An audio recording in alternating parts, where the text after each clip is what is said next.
Hello and welcome to the program. I'm your host, Neal Howard, here on Health Professional Radio. Our guest is Taylor Bell Duck.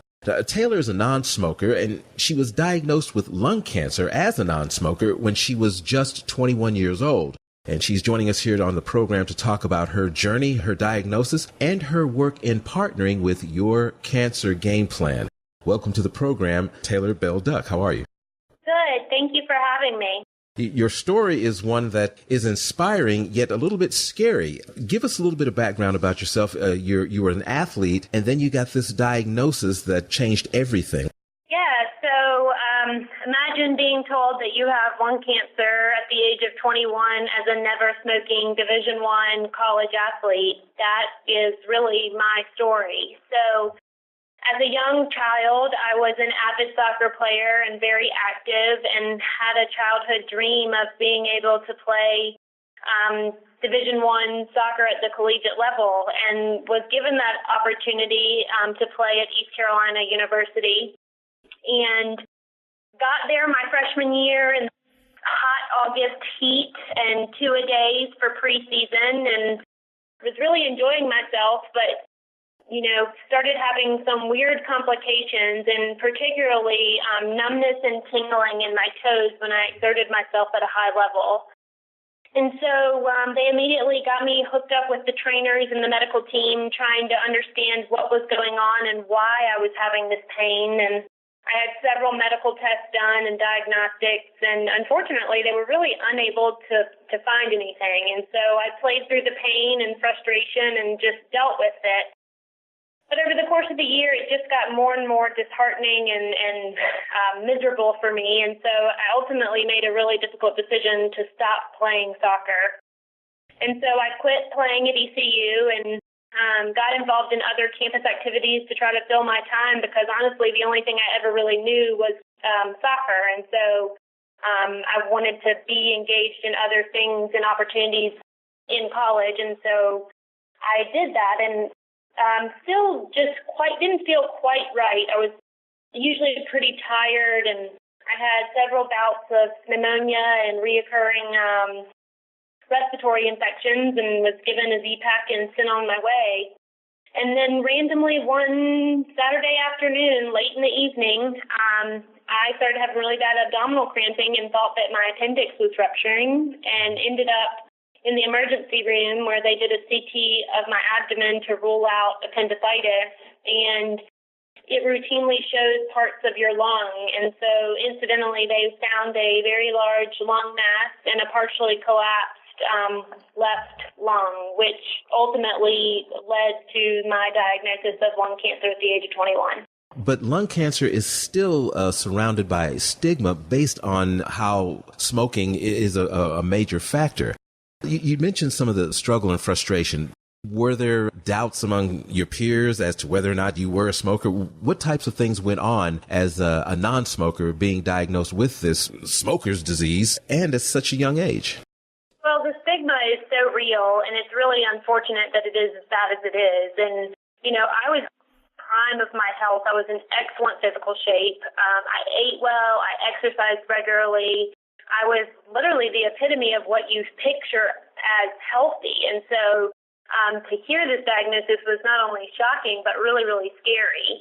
And as I tried to, empower myself with knowledge and resources, I quickly learned that lung cancer really doesn't discriminate, and it affects a lot of people. And there is certainly an opportunity to bring awareness to the disease, that this can happen to anyone, regardless if you smoke or not, and that every patient, no matter whether or not they smoke or not, deserves the same compassion and understanding that any cancer patient goes through.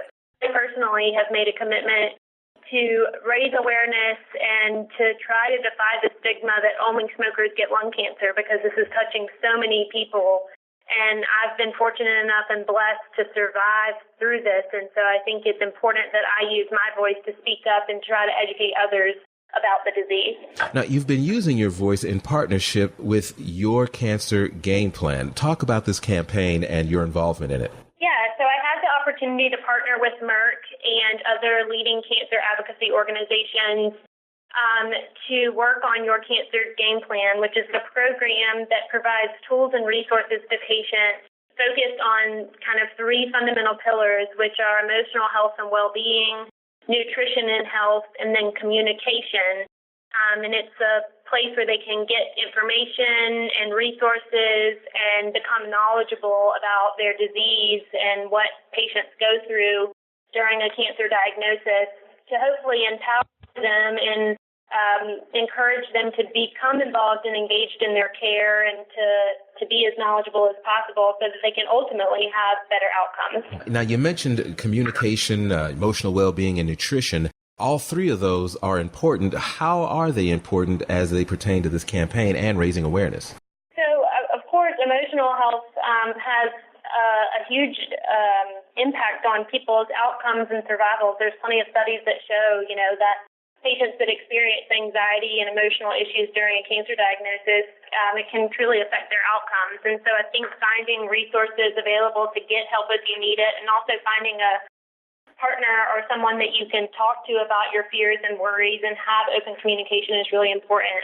We all know that nutrition is a huge piece of every person's life, regardless if they're a cancer survivor. And so getting appropriate health and nutrition is critical during a diagnosis. And then communication is the part that I think is really, really important. And not only being able to communicate with your friends and family about your diagnosis and your fears and worries and concerns, but also being able to communicate with your physicians and your healthcare team. And, I've been really, really fortunate to have an awesome team, including Scott, who's here today, which you'll have the opportunity to speak with him, who's my physician assistant.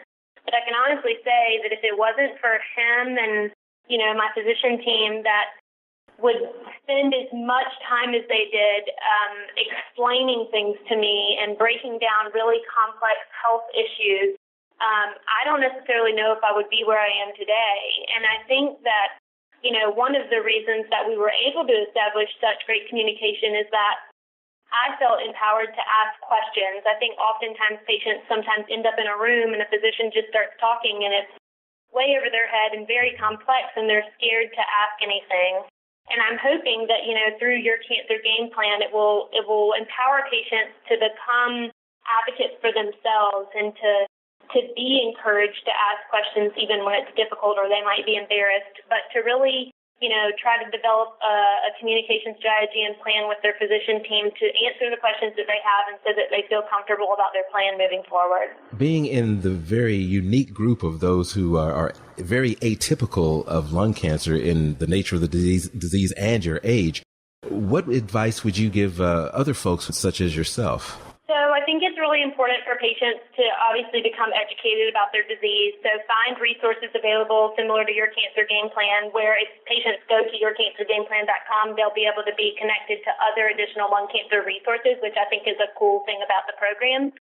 But I always encourage patients to, one, get a second opinion because another set of eyes never hurts anything. But two, I think it's really important for patients to receive true multidisciplinary care. And, the benefit of being at a large academic medical institution or a comprehensive cancer center is that most of those facilities do provide multidisciplinary care. And when we say multidisciplinary care, what we mean is that it's a team of physicians evaluating your case and coming up with the best plan of care for that patient based on your disease and your, history and opportunities to get treatment. And it includes, medical oncology, surgical oncologists, thoracic surgeons, radiation oncologists, nurse navigators, clinical trials, et cetera. It's a whole team of people with all their heads together thinking about how the patient can be the most successful and have the best outcome. And I think that it's so important that if patients can get access to that kind of care, that we will really, truly change the way that lung cancer is in this country. Taylor Duck, it's been a pleasure. Thank you so much for taking the time with us here today on Health Professional Radio. Thank you so much for the opportunity. Transcripts and audio of this program are available at healthprofessionalradio.com.au and also at hpr.fm. You can subscribe to this podcast on iTunes, listen in and download at SoundCloud, and be sure and visit our affiliates page at hpr.fm and healthprofessionalradio.com.au.